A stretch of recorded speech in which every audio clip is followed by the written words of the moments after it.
A lot of people know about Impressionism, but very few people know about the crisis of Impressionism, and this painting is a great example of that crisis.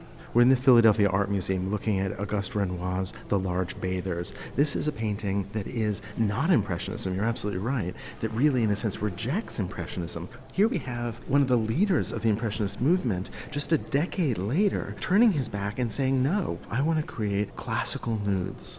Exactly. And part of the impetus for this was seeing Seurat's painting of the bathers at Asnières and Le Grand Jatte, both paintings which took Impressionist subject matter, leisure in the city, but made of that subject something really timeless and gave them a sense of permanence and a sense of being composed and thought out, which were things you couldn't say about Impressionist paintings. Impressionist paintings look like they were done quickly and on the spot. In fact, Renoir made numerous studies for this painting, some large-scale drawings, and spent 3 years preparing this canvas.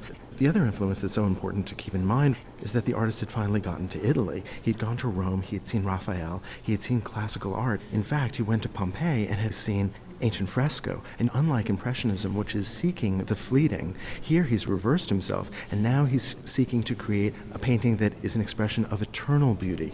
That's right. This is the crisis of Impressionism, this turning away from the fleeting moment that's caught rather quickly with sketchy brushstrokes, and a desire to paint something that is more timeless and more permanent and more connected to the traditions of art. But the result is a very curious painting. On the one hand, you've got this very tight handling of these figures. You can really see an emphasis now on contour, but it's then placed in this landscape that is absolutely modern, very much a product of the 19th century. Of Impressionism. It looks like an Impressionist landscape in the background. It really does. And so this painting is a kind of a collage of styles and of intentions. Yeah, this is truly a crisis. First of all, you have the subject of the nude, which is an important subject in art history, especially since the Renaissance.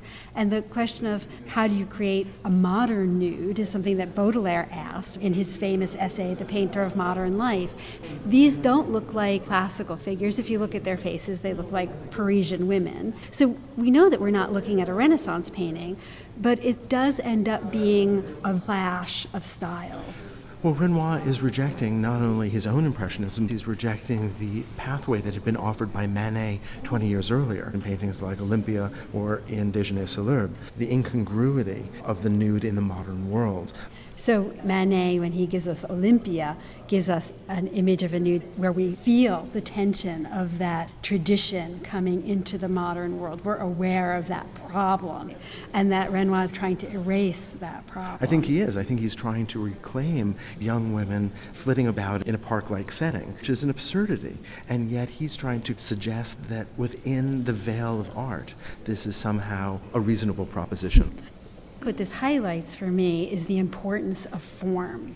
If you think about Cézanne painting the subject matter at the end of his life in his Great Bather series, or if you think about Degas, other artists of that generation picking up on this traditional subject of bathers, the way that they apply paint is radically modern.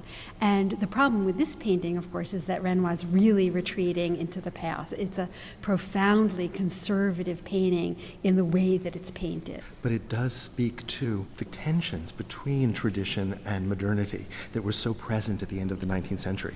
This painting is absolutely a product of its day. There's a feeling that Impressionism went too far, leaving behind all of the seriousness of art history to embrace the fleeting and the momentary. So if we look at this canvas, despite all of the weighty issues that we're discussing, these are figures that are meant to, in a sense, speak to a sensual frivolity that recalls the 18th century, that recalls the late Rococo. You might think of Boucher, although this is much more tightly rendered. And so it's this sort of odd combination of the subject of the 18th century with references to the style of the 16th century and perhaps even of the ancient world. And it is really this kind of funny collage that speaks to the 19th century's ability to harvest ideas and styles from history and to bring them into the modern world.